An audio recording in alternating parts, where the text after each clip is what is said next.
We are live. What's up, everybody? This is StoryHive on location in Victoria with Beats, Eats, and more. Yes. Oh yeah. Oh yeah, we are broadcasting live right now on the unceded ancestral, the ʼwakw territories. Big shout outs, utmost gratitude and love to the original stewards and protectors of these lands and waters, the Songhees and Esquimalt peoples. My name is Kazi, the host of this show, and today is our first episode of our Victoria chapter. And I'm stoked to be sitting down with a homie that I met, I guess it would have been a year and a half ago. Yeah, Yes. Just over a year ago. Just over a year ago. This is the one and only PINDN, a Kwakwa. Oh man, I've already messed it up. Kwakwa,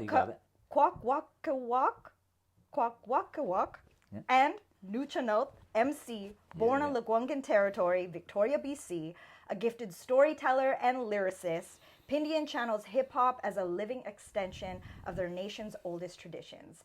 Through rhyme, they speak on healing, ancestral strength, and cultural resistance, blending sharp wordplay with deep spirit, trickster humor, and a reverence for the old school. Y'all, give it up, everybody in the crowd, for PINDN! Thank you so much for inviting me to be a part of the first ever Vic City Eats, Beats, and more. Do people call it Vic City? I thought maybe Some like people, Vic Town or something. Vic Town. Some people might say that. I don't, but I just thought I'd throw it in there. Yes, You know, excellent.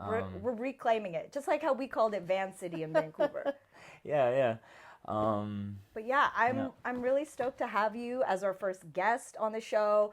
When I found out that TELUS STORYHIVE, I was like, Kazi, we want you to cover the Victoria region, the Nanaimo region.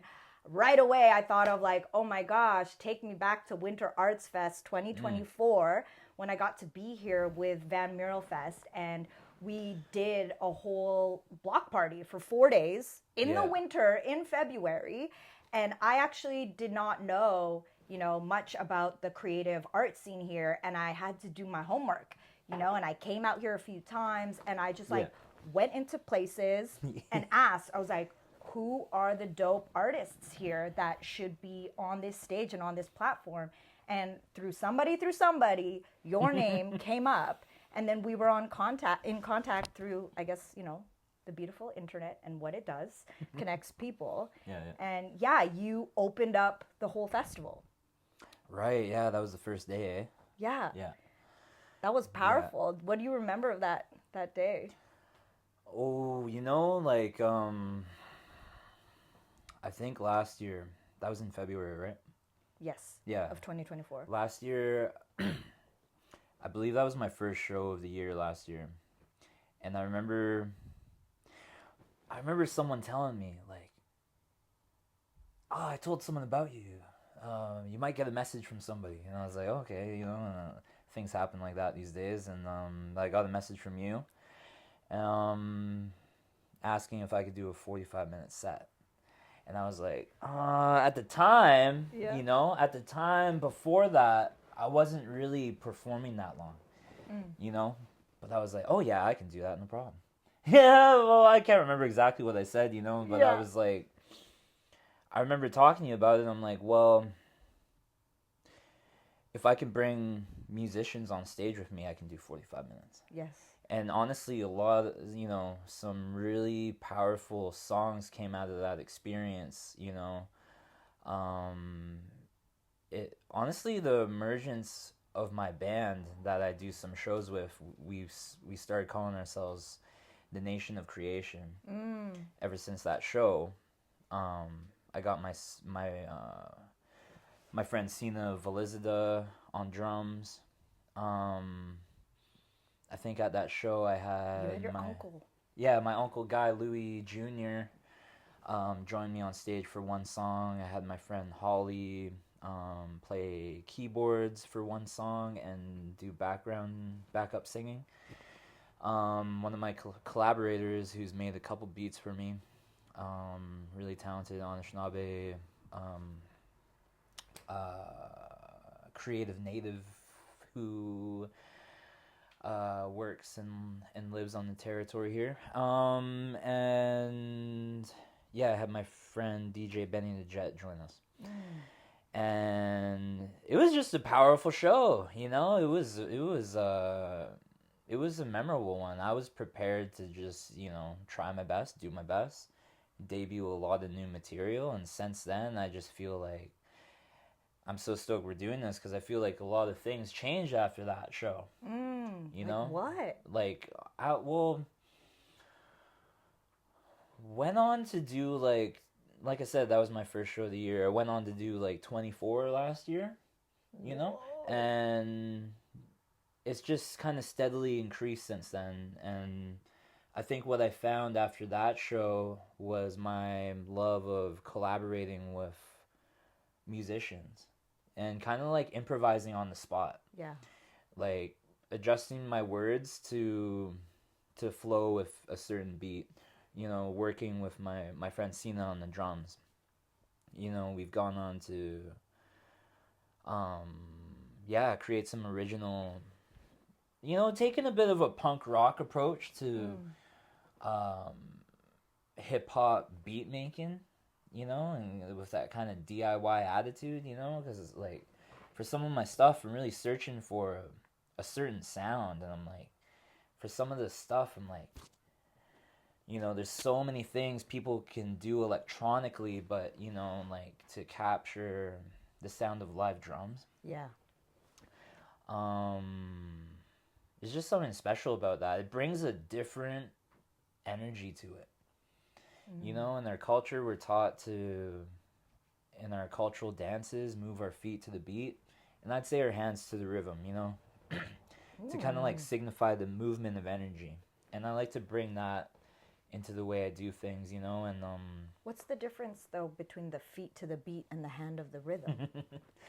Well, that's the way I've been explaining it, you know. Is we're taught dancers on the dance floor for a potlatch, say in our gooksy, in our big house where my family's from, we're taught to enter the dance floor in a counterclockwise motion. You know, it's just like when we step through that dance curtain, it's like we're letting our spirit take over.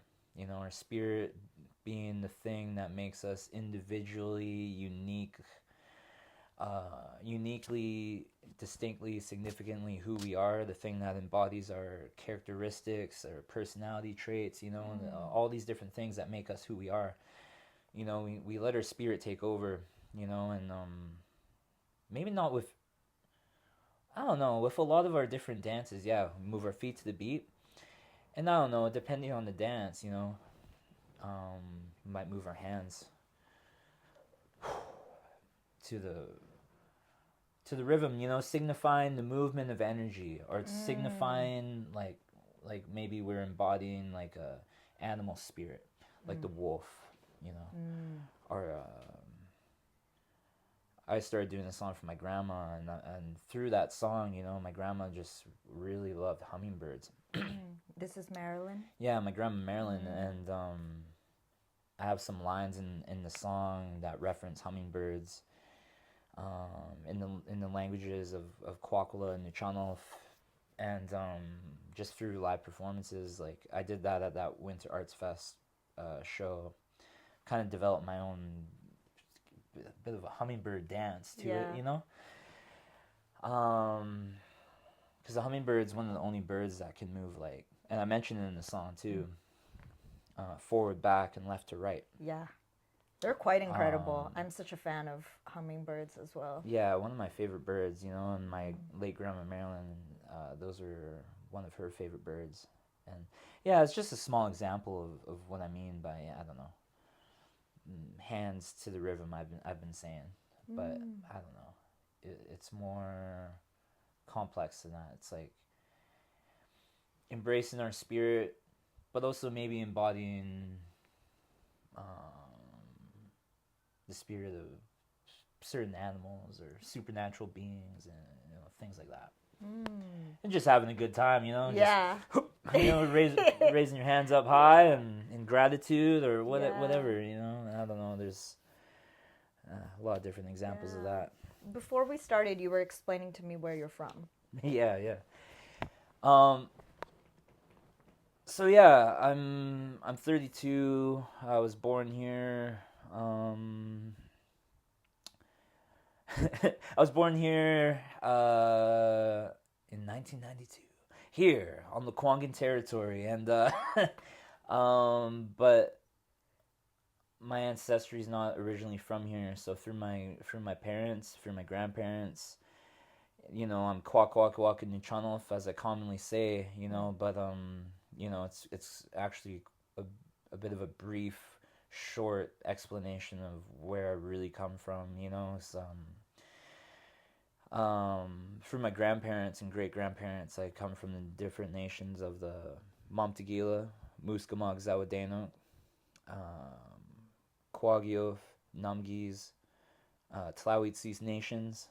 So those are all different Kwakwa nations. Kwakwa basically just translates to Kwakwala-speaking people, Kwakwa being our language. And all these different nations are connected to different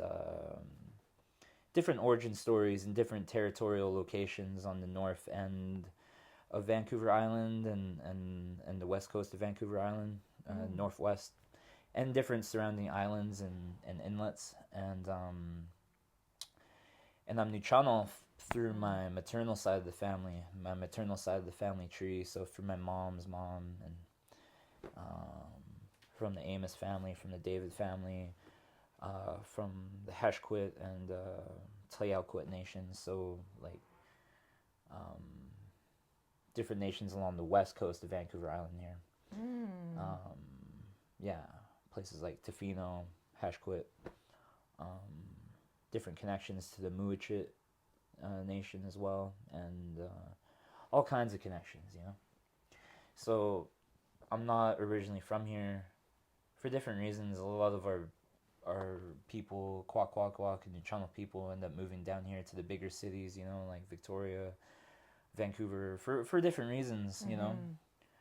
For some of my grandparents, it was things like residential school that brought people like my grandma Marilyn here, which I just recently learned. Another thing is, you know, school, work, all these different things. Different forms of displacement due to the effects of colonization, and but yeah, through living here, you know, I really gained I always say on stage, you know, I always start off by acknowledging the land that we're on, whether it's here or across the sea in Musqueam, Tsleil-Waututh, Squamish territory, or wherever it is that we are. And but when I do shows specifically here, I do most of my shows here. You know, I usually say, yeah, I'm not originally from here, but through living here most of my life, I've really gained a connection to this land, to certain specific sacred spaces on this land, and, you know, to some of the people originally from this land who, you know, I consider to be like family. Yeah, a lot of people originally from here that very close with my family, and that I'm connected to, and what I say, complicated native relation, no ways. Yeah. You know? Like, honestly, I'm drawing a lot of parallels of my family's ancestral island. It's called the island of Panay. Yeah. And there's also all these different provinces that exist. Like, have you heard of the very famous island Boracay? No. It's kind of like the main tourist island that when people hear about the Philippines, that's one of the places that people will go as tourists. Yeah. It's like a white sand, blue water kind of situation. But where my family's specifically from, in their province of Capiz, it is like black sand beaches is what they're known for. Oh, yeah. But yeah, it's, you know, there's a lot of different relations and mixed cultures and communities all within one island, and people have moved around for also different reasons. But yeah. I'd love to know and hear about how hip-hop became part of your life. Especially being your form of expression now in storytelling. Quite a complicated origin story, you know, but I mean, growing up, with my parents. My parents were quite young when they had me, you know, like teenagers when they had me. And but I mean, I grew up in the 90s watching much music all the time. Oh yeah. You know, like I grew up watching just Rhapsody? you know, much music videos all the time, all the shows on there. I grew up listening to radio. I grew up with my parents collecting CDs. You know, I collected CDs myself at a really early age, you know, of all kinds of genres. I remember my dad making me mixtapes, you know, cassette tapes with different kinds of music on them. You know, everything from like 90s alternative rock to some hip hop and older classic rock, you know, like a lot of Native people like AC/DC and, you know, all kinds of classic rock stuff. And then I don't know, my mom's really big into like 80s pop music and like and hip hop. And yeah, you know, I just grew up with music around me all the time, you know, so I just honestly love genres of all kinds, you know. I listen to anything from, you know, throughout my teenage years, gravitating towards heavier music, punk rock and heavy metal, and but everything, you know, from the classical music that my grandma Marilyn would listen to, like Beethoven, things like that, you know, to like blues and old country, rock and roll, and of course hip hop, and of course like the traditional music of my people, where we come from. But yeah, like getting into hip hop though, I always think back to when I was like 11, hanging out with some of my friends in the Blanchard Courts area and like what we call the Quadra Village area nearby. Are those like basketball courts or like what kind of courts? Oh, it's just like a housing complex. Got it. Called the Blanchard Courts, you know. And there used to be an elementary school that I went to from grade 1 to 5, Blanchard Elementary. It's not there anymore. But yeah, I hung out. I grew up around that area, you know, so, you know, to be honest, like, a big part of my story is that I talk about this all the time, you know. I was a witness to the effects of drugs and alcohol and how it possessed the ability to change the people I loved around me, you know. And then, long story short, when I was 11, I started, you know, drinking and smoking weed myself at the age of 11, and doing other things like that. And but a connection to hip hop there is that, you know, I'd hang out with my two best friends. You know, shout out to my friends Michelle Turnbull and my friend Josh Hammond, because we would hang out in the basement, in my friend Michelle's basement, listening to Tupac CDs and playing Super Nintendo. Yes. You know, and just playing Mario and listening to Tupac's Me Against the World, you know, all the different Tupac albums, a lot of the West Coast Death Row stuff, old NWA, and like my uncle Pat Smith is another person that really got me into different hip hop artists, you know. And you know, I always, when I talk about this, I always revert back to those moments, you know, because at the time when I was young and struggling and in a bit of an unstable, dysfunctional household around me, it's like songs like Keep Your Head Up by Tupac that really just uplifted me, you know. It just helped me, you know, just like the lines in that hook, you know, that's a sample from the old song Ooh Child, by the 5 Star Steps, I think. Just like, ooh child, everything's gonna be easier. And it made me feel like, oh, everything's gonna be easier, you know. I'm gonna get through this, you know. Songs like that, songs like Me Against the World. Sorry, watch your mic here, brother. Whoops. And more. you know, and throughout the years, yeah, just continuously expanding my musical horizons, constantly discovering newer artists. But it was I struggled in high school a bit. I dropped out of Vic High, and I started going to a place called S.J. Willis Alternative School, which was, it's a place where people go that may be struggling with school, may drop out of school, may struggle with it for different reasons. For various reasons, people end up at this school. And I ended up going there. And there's a lot of things that that helped me during that time, one was just like having an English teacher that encouraged me to write whatever I wanted. Just encouraged me to write, because I've been writing songs since I was 13. But like I say, I'm interested in all these different genres. So I was writing a lot of punk rock stuff in my teenage years. But when I was at S.J. Willis, they used to have cool special guests come in. And he's still a good friend of mine, my friend LJ, was a really talented local MC, came in to facilitate a hip-hop class, and I really dug it. I really dug it a lot, They had freestyle in there and just, like, encouraged us to write.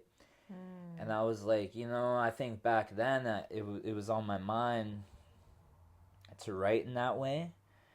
But it took me a long time to actually do it. But back then, I really credit my hip-hop teacher, LJ, for really, again, someone who really encouraged me to write. And I still see him today.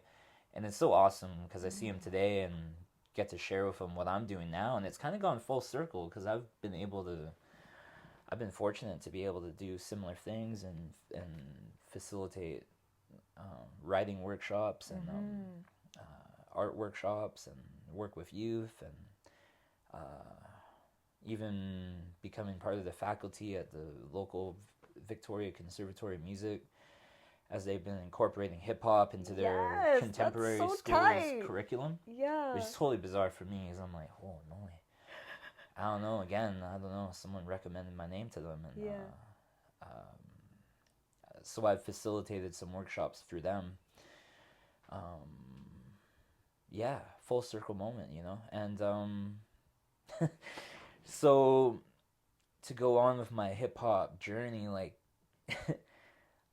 there's some different local MCs that really kind of encourage me, and some ones from Vancouver too. Like who? So when I was younger, there was a group around here called Hundi Thou. And I don't know, they were kind of like dudes that were, I don't know how to explain it, but it's kind of like what I'm doing now, where they're able to they're kind of somewhat involved with the local punk scene, alternative music scene. So I'd see them perform at, like, house shows with bands, and I don't know, it's hard to explain, but they just had a funky style, and just like, I was like, I don't know, it just they kind of inspired me to write in that way. But it's really, when I moved to Vancouver back in 2014, and I traveled with my late uncle Bo Dick. It's a long story, but we traveled from East Vancouver to Ottawa, stopping in a lot of different reserves, territories along the way, interacting with different nations along the way. It's like I say, it's a long story. I could go on and on about it. But it was a big life-changing moment for me, because before that, I barely left this island, And so to travel across Canada I learned so much along the way. And growing up as someone who didn't really necessarily learn about my language, culture, tradition, songs, dances, all these things, getting to connect with my late Uncle Bo, he was just so knowledgeable, and a musician himself, and amazing carver. Like, if you go to some galleries in Vancouver, I'll recommend them to you, like the Fazakas Gallery. I'm not sure where it's located now, but somewhere in East Vancouver. They'll have some of his work there, because they were really closely connected. But just connecting with him taught me a lot, taught me so much. I have some songs dedicated to him. And I'm actually wearing his old jacket right now. His partner gave me this last time I was in Vancouver. And so anyway, I traveled with him across Canada to Ottawa with some of my relatives and supporters from different nations, doing ceremony. And a good friend of mine, Rob, invited me. He's like, yo, you should move to Vancouver. I think you'd really dig it. And he's the one that actually got me to make pins. Yeah. For the first time, like using a pin machine or buttons. Yeah. To make. He's like, yeah, you should put your art on buttons. You could sell them on the street. Like sell them out of my shop. Yeah. It's kind of changed over the years, but Shop Wrong was on. Yeah, shout outs to Shop Wrong. It's on Venables and Hastings. Right. And so I was invited to work there. Like selling shirts, selling pins. This would have been like around 2014. Yeah, 2014. Yeah, Bruv, in the summer. We might have intersected there because I would hang out there with my friend Sid of Pattern Nation. She's friends with Rob. Yeah. And around that year, actually. Yeah. Yeah, maybe. I met a lot of people through that. Yeah. Through moving there, and it was such a big change for me. Moving there. One thing happened that year in the summer there, the Native Hip Hop Festival. There's different shows around the city. And that really introduced me to a lot of Native MCs who I hadn't heard of before. It was before that, I should mention, like there's other folks that really inspired me too, like Savage Fam from Washington, Coast Salish, amazing MCs, very, warrior group, along the lines of like Public Enemy and that kind of like activistic hip hop, groups like them, Tester Logic, but so who I got to perform with last year, which is really another full circle moment. But so getting a chance to see performers at the Native Hip Hop Festival, it introduced me to like the Blackout artists from Sequamic territory, like Mr. E, Mama S, Geo the Voice. We're all there that year. I met Dreezes that year. Yeah. One of my favorite Native MCs, still doing it today. Big inspiration to me, another Native MC who's on the road of recovery and healing and cutting alcohol and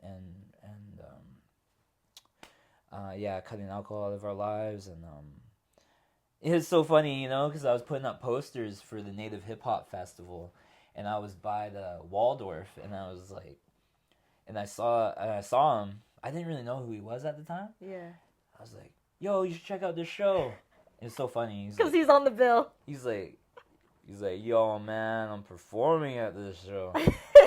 And he was like, yo, I got respect for you just coming up to a big Native like me. Just, and I was like, I knew you didn't enjoy the show, But he was a part of it. Like you like it. But he was a part of it. Yeah. And in that summer when we were traveling to Ottawa, we were actually listening to him a lot. And I was like, oh shit, you're Dreezes. We've been listening.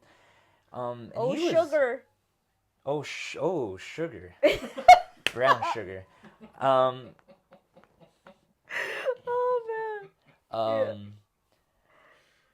So, and that's another indigenous artist with a connection to my Uncle Bo. If you watch his music video, Warpath, my Uncle Bo's in the end of that video.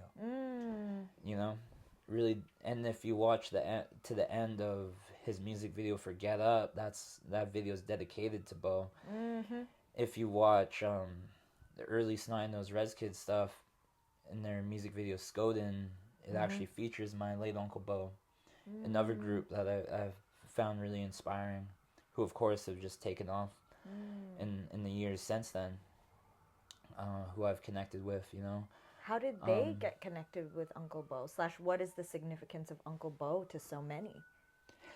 You know, I don't know how Dreezes met my Uncle Bo, but I talked to him. Last time I seen Dreezes when he came here, I don't know, we were just talking about him, and he's like, yo, man, you remind me of him, man. And I think Snide-Nosed Rez Kids connected with him through like open mic nights, maybe in the city, in Vancouver. Yeah, and again, I don't know. My Uncle Bo's had some impact in the native hip hop scene for sure, in his own ways, you know, just communicating, and like he was a real storyteller, you know, and I feel like I've learned so much about that through him. Like, you know, like he's an amazing artist. I never learned any artistic skills from him. Yeah. I just listened to his stories and listened to the way that he would tell stories and sing. And I feel like I've kind of carried that with me a bit, you know. And I think that's how he connected with those guys, you know. He just had this ability to pass on teachings to people in a way that was memorable, in a way that was like somewhat serious but tricksterish and funny. He had a sense of humor. He's a big weed smoker too, you know. His medicine. Anyway. You were talking about hip hop as a continuation of indigenous storytelling. I'm curious to know, like, how do those two worlds meet for you? Yeah, as I've gotten into hip hop, to me, since I've cut alcohol out of my life, it's just been over 4 years now. It's been a major change in my life. Cutting out alcohol and hard drugs, and smoking. It's just been such a big change in my life because, like I said, you know, I've been using those things since I was 11 years old. So when you cut something like that out and you're a daily drinker, that's one thing about moving to Vancouver that really got to me, is that, you know, as beautiful as it was and how much it really connected me with a lot of relatives. It's like I say, our people from our territories end up moving to Vancouver too, you know. So just like through hanging out in places like Oppenheimer Park in the downtown east side, I met relatives down there, and I could go on and on about that, you know, but I really gravitated towards the dark sides of the city, downtown east side, drinking a lot. Drinking became a daily thing in Vancouver, you know.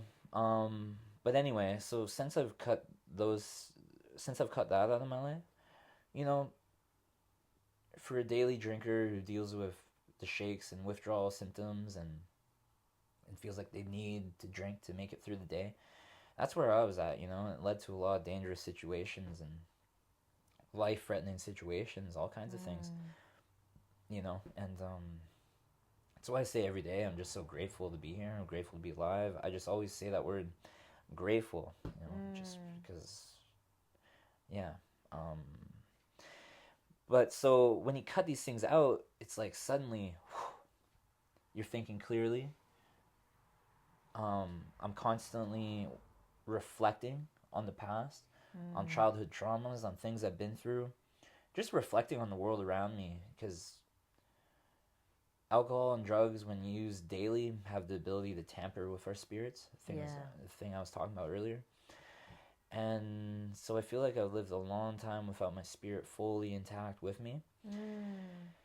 So now that it is with me and I'm thinking clearly, it's like reflecting so much. I'm like, oh my gosh, I gotta write these things down. You know, that's where some of these songs have really come from. Just like reflecting on the loss of my grandma. You know, I heard the beat that my friend Holly made, and it made me look back on some writing I started for my grandma but never finished, and it compelled me to write all these bars for it. You know, reflecting on my mom, who's still struggling with alcoholism, and wanting to write to her what I wish I could say to her in person, because I don't talk to her very much these days. You know, so writing through hip-hop lyricism has helped me be able to, I don't know, tell that story to my mom. I've been able to send it to her, you know, and she really, you know, she's really emotional when she heard the song that I wrote for her, and so on and so forth. You know, like I said, when I was a teenager, I wrote a lot of punk rock stuff, you know. Well, I'm just like, now that I'm a bit older, I'm like, you know, I still maintain this this like rebellious attitude that goes along with that type of music, you know, but I just express it in a different way now that I'm older. And I think with a lot of that kind of stuff, there's so many different ways to approach songwriting, but a lot of that kind of stuff is like short bursts of energy, 1 minute, 2 minute songs, 30-second songs, you know, expressing that frustration. I find with writing hip hop, it allows me to write like 16 bars and more, and really tell a whole story, really be able to articulate a whole story through rhyming, you know. And when I'm performing, just it just adds a different element to it, where I'm able to do that live and share these stories through music, through hip hop, through beats, you know. Yeah, that's what's powerful. Articulate my words to those beats to fit that, to go along with that BPM, you know, and tell stories in an artistic way, you know. And I've stepped into this strange role where I've become like a bit of a teacher, you know, in different situations where I'm able to facilitate mural workshops, writing workshops, these different educational opportunities for youth, for others, and especially for those that are still struggling, younger indigenous emerging artists who may want to get into painting murals, because that's another thing I'm into. Big advocate for the local arts, public art. A big thing I share with people is that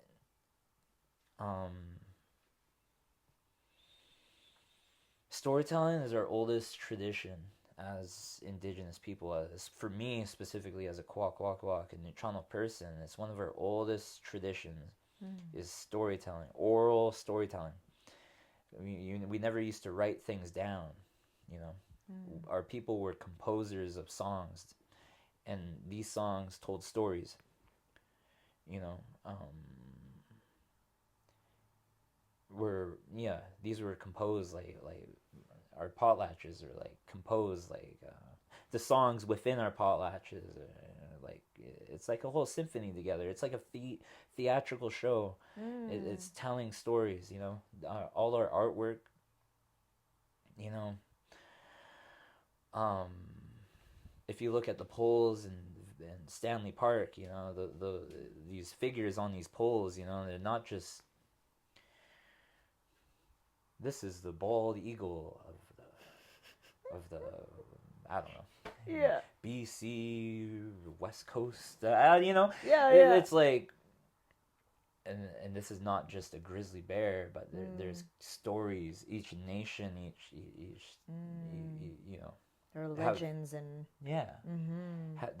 each like I said, each of these nations that I mentioned all bear different origin stories. All these animals that you see in their designs, for the most part, because I mean, you can incorporate our traditional designs into almost anything nowadays, from, you know, I don't know, Star Wars to the Misfits Fiend Skull logo to anything, you know. But like traditional art, you know, like there's stories connected to all these animals. All these animals, again, bear different characteristics and personality traits, and there's stories connected to them all. You know, we lived in harmony with the world around us. There's stories connected to these different geographical locations, and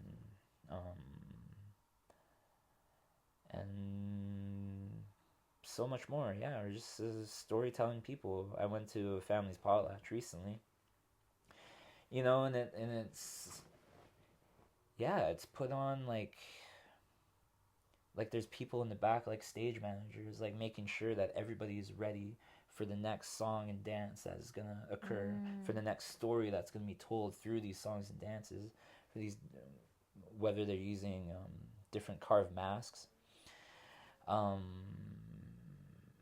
40 different songs at my family's potlatch recently. Wow. And there's stories connected with each one of them, you know. So it's like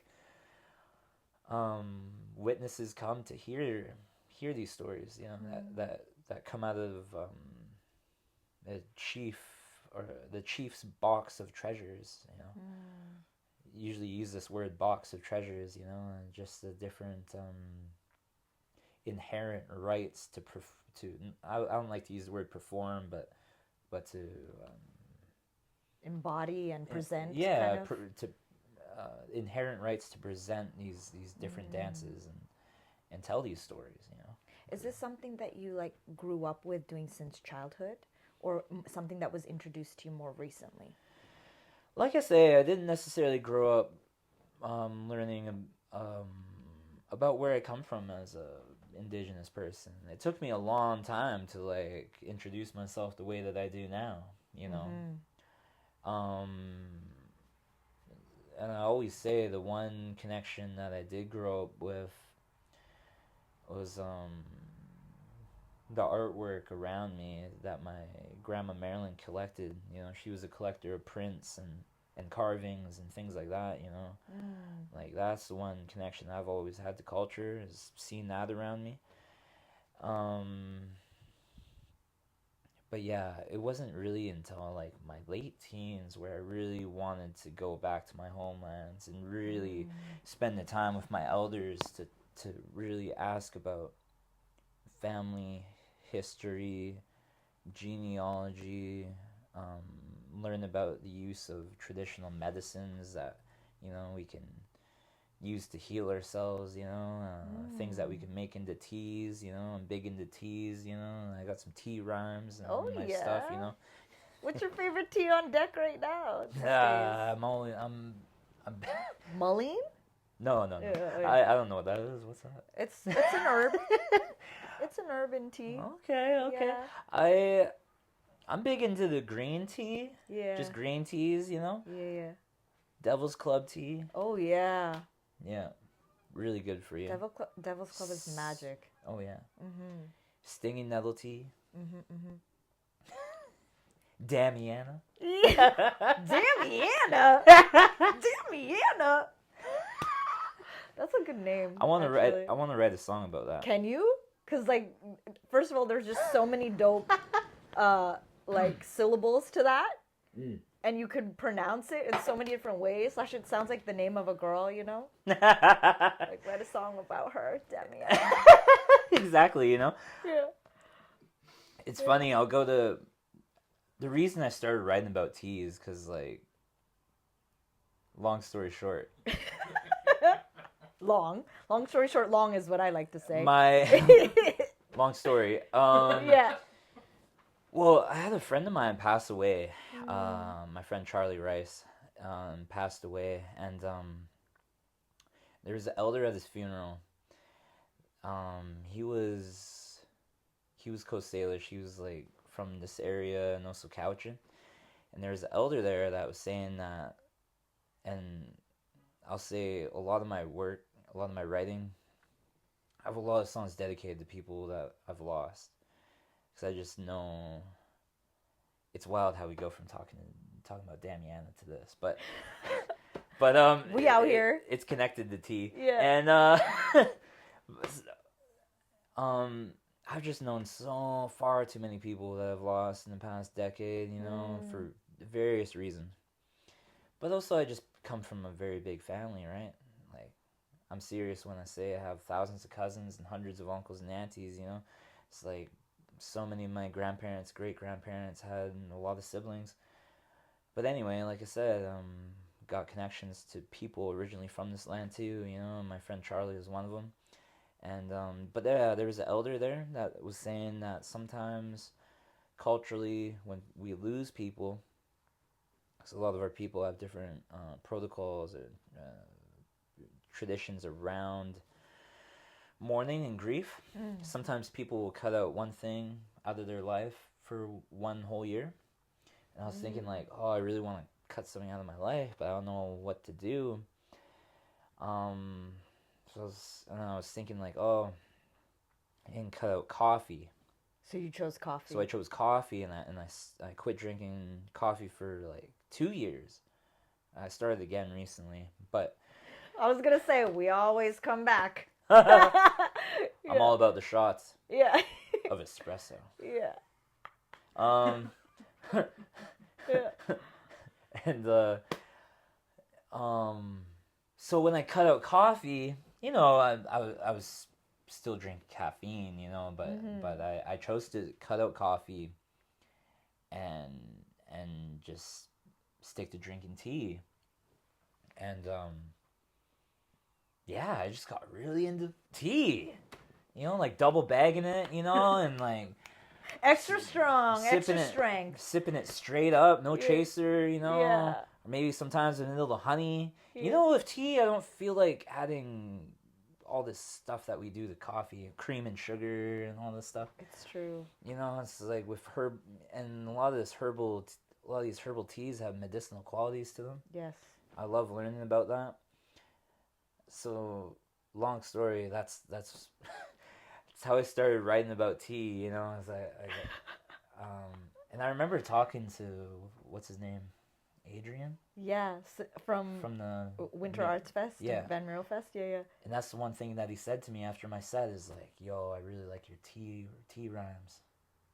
What? He's like, you gotta come to Vancouver one day, I'll make you a tea, and I still haven't done that. Dude, but I will. Adrian travels to China and he meets with tea masters. He's learned like the traditional way of pouring and serving tea, but also in a very social setting. And like a couple months back, I went to a party and he had his whole tea set up and everyone could come hang out, sit on couches. And he was doing the whole like rinse the cup, make sure it's heated. And then he made the tea and he had like 20-year-old fermented pu'er tea, like he brought back from China. Like it was good. Damn. It honestly was like able to keep me up for that party that I was at. Yeah. Dang. Yeah, I gotta come over and try that out. Yeah, if you come down to Van City, he'll definitely hook you up. I mean, okay, transitioning into things that we can stuff our faces with. Ooh, okay. I brought you a treat. Yeah. I brought you some goodies. The likelihood of you having tried this before is very likely because you're the local, I'm the visitor. Okay. But I asked you, do you like spicy and did you want shrimp, beef, chicken, or pork? Now, do you have any idea what these could be?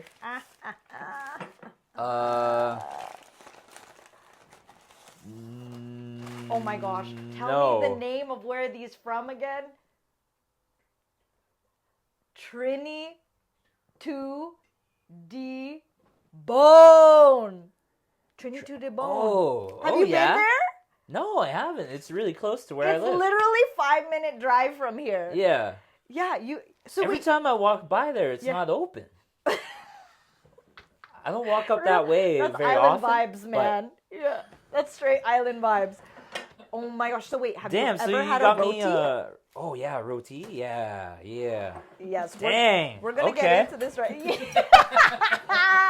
Yes. I've been saving my appetite for this moment. That's right. Okay, so these are what we call roti. Comes from Trinidad and Tobago, and inside are different fillings.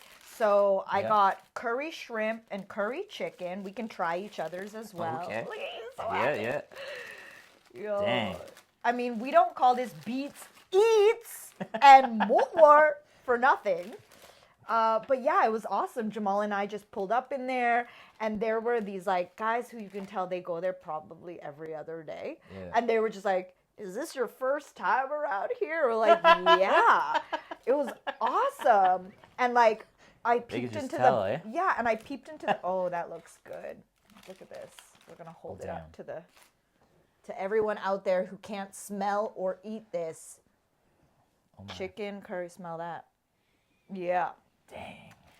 So inside we've got potatoes, curry, chicken, and when I peeped into the back, there was the chef with the looks like a crepe griddle, and he was making these rotis from scratch. Ooh. Yeah. Nice. So this one is the shrimp, and you said you like the medium hot. So she told me it has a kick. A bit spicy, not too spicy though. Yeah, well, Yeah. Let's get into it. I'm a fan of the spice. Let's review this. Trini to the bone. Like, it's not just in the blood, it's all the way to the bone. To the bone. Cheers, my friend. Cheers.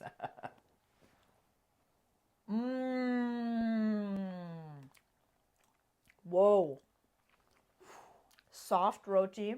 Mm. The chicken is very tender. This curry, mild spice is mine. What's yours? How's the kick? Up. It's going up. Yeah. That is the reaction shot. Oh, yeah. Damn. Mm-hmm. So you mean to say this is the first time you've tried this? Mm-hmm. Amazing. And now you know it's literally 5-minute drive from your place. Wow, that's so good. I love roti. I've never tried from there. Definitely got to go back. Where have you tried roti before? My friend has a Caribbean restaurant downtown in Odeon Alley or Millie's Lane. Here in Victown? Yeah, in Victoria. Called Stir It Up. And then I have a good friend, James, who owns and has run a place called the Caribbean Village on Quadra Street. And I grew up with my mom, and she'd take me there for samosas all the time. And so I grew up eating samosas a lot. Yum. Really great place, in the Quadra Village area. Yeah. Okay, so I'm gonna cut into here. I want to try the shrimp. It was a good choice. Shrimp was also my original. How's the kick? This one's actually quite spicy. Is it? Yeah, like I asked for medium mild medium. Medium mild, yeah. Like the in between. I was like, is there an in between medium and mild? And she's like, yeah, mild medium. I was like, great. It's good, eh? I'm waiting for the kick. Slightly nervous about it. What other places do you really love to eat at out here? Like, what would you recommend for us? We're here till Saturday. Sash, I want to bring more food to my future guests. Oh yeah. Well, I really love those places I just mentioned, actually.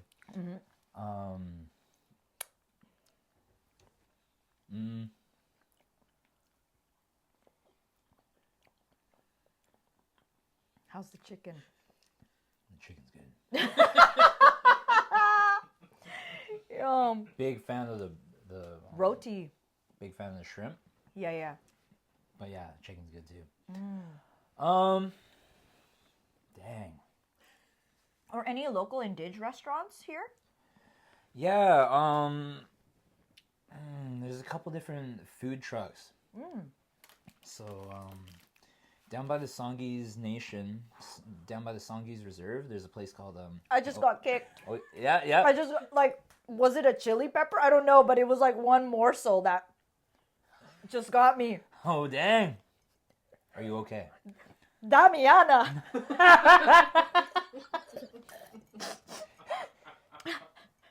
Damiana. That's the song. Damn, Damiana. With a bit of a jazzy, like, Tribe Called Quest kind of beat. Oh, yeah. Damn. With a stand-up bass kind of like... Yeah.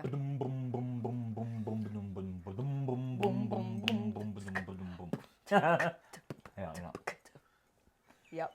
Keeping that. Put that in there. I've been thinking about it for a while, but I'm like... Sneak peek. Yep. Sneak peek into the mind. My mouth is still burning, bro. It's got a kick to it. It's seriously got a kick. Can you kick it? Yes, you can. Can I kick it? Yes, you can.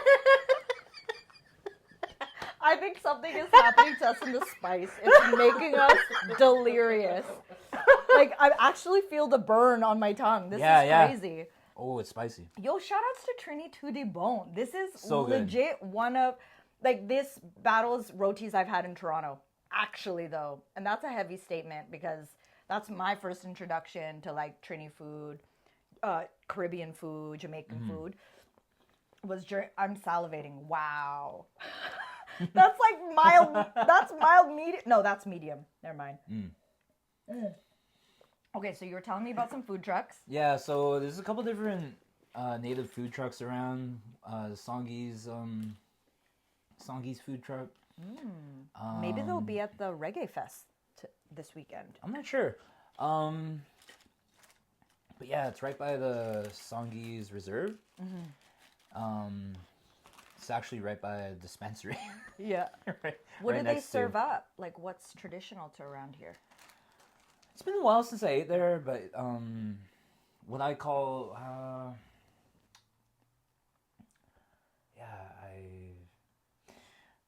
a lot of people when they think about indigenous cuisine, think about Bannock, right? Yeah. And I'm a bit of a cook myself. I did professional cook level 1 in culinary school. Okay. But you know, it really made me think about indigenous cuisine and what that looks like, right? So I think one of the biggest effects of colonization is like our traditional food sources and the way we eat. You know, like when I have seafood, or where I come from, our diet was very much based in seafood. Yep. That's why I asked for the shrimp. Island peoples, same. So when I have that, you know, it's like soul food to me. It just does something to my brain. It's just like it just uplifts me. You know. And so I call that traditional food. You know, like salmon, halibut, clams, mussels, urchin. I've never tried that, but yeah, everything from the sea. You know, and I refer to like Bannock as like post-colonial indigenous cuisine. Because, you know, like people, it's like bologna. You know? Like what? The Just colonizers introduced the frying oil? Well, I mean, there's different stories about how people started cooking Bannock, right? But yeah. I mean, that's like soul food too, right? It's something that came out of like poverty, something that we didn't traditionally make, but you had to reinvent. Yeah, something to make to fill us up and to keep us alive, keep us going, you know. And you know, of course, it's tasty. But yeah, so anyway, Songhees food truck. It's been a while since I've been there, but yeah, they got some Bannock, probably some more traditional food options too. My friend Mandy runs the Bannock Room food truck that runs out by the museum, Royal BC Museum. Behind there, they have some different food trucks. Whoa. Yeah. You just reminded me, this is total sidebar, that there is an exhibit going on right now at that museum. Do you know what I'm talking about? Uh-huh. I think so. It's, oh my gosh, I think it's like the history around the record player, what is it? Jamal's looking it up. But somebody sent this to me recently, actually, of the BC Royal Museum is holding this exhibit. And I was like, I want to check it out. I think, like... It has to do with music. Activism through music? There's something, there's an exhibit like that going on. They got, like, stuff about Public Enemy in there. Yeah, exactly. Beyond the Beat. Beyond the Beat. Yeah. What's it about, Jamal? Beyond the Beat. Music of resistance and change. Hey, yo, music of resistance and change. Bro, we got to check that out. That's speaking of all the things we've been talking about in the last hour, like, and what you represent in your music, you know? Yeah. I've been wanting to check that out. Yeah, I'm so grateful to my friend Courtney. Shout outs to Coco, who sent that to me.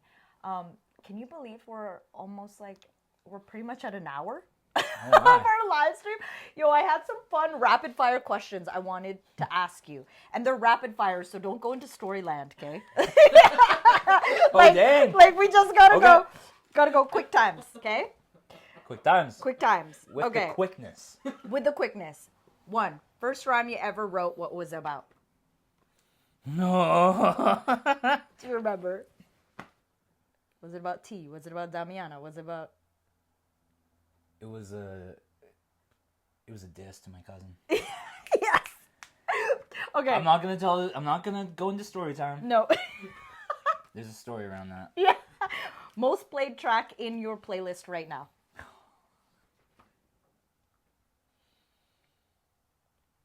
I'm loving the new Little Sims album. Ooh, wait, what? Lotus. Really, there's some really amazing songs on that album. I was not even aware or privy to that information till now because I have not known things. Yeah. Okay, moving on. Storyteller you admire in any form.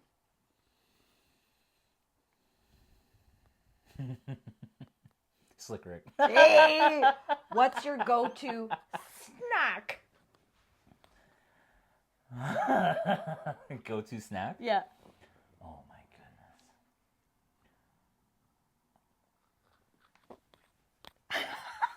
Well, right now it's a roti. Hey, yo! And I'm feeling like it should be a weekly go-to snack right There now. you go. They do doubles, and doubles only happen on Saturdays, so you got to check that out. Ooh. Okay. One word you'd use to describe your flow.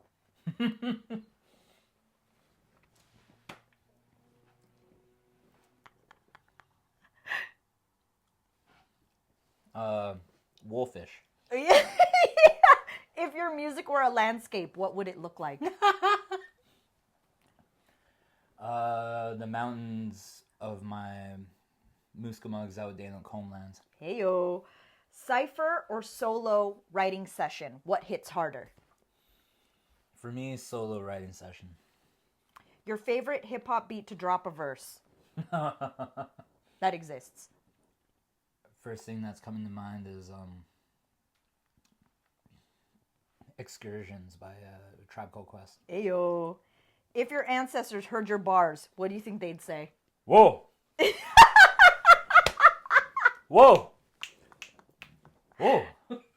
You know? Like something like that. Like an onomatopoeia of some kind. Like, whoa! Whoa! Whoa! You know? Something like that. Oh my gosh, I love it. Last question.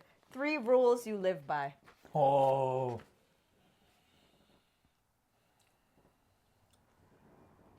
3 rules I live by.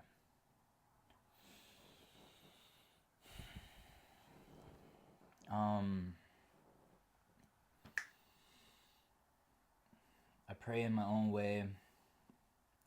I pray in my own way each and every day. I call upon my ancestors to be with me before I take on a challenge. And how do I put this?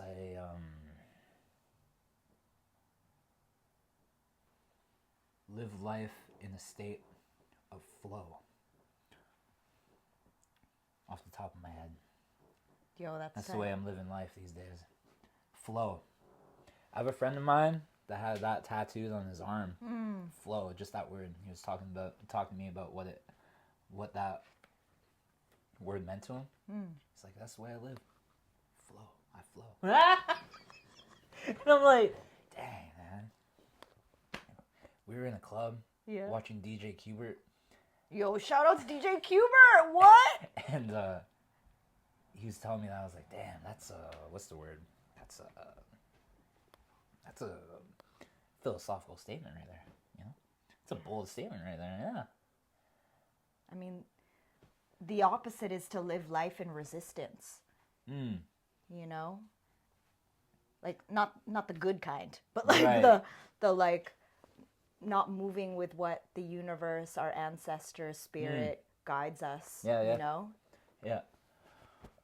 Yeah, like living life like. Yeah. I don't know. Yeah. No. Yo. Flow.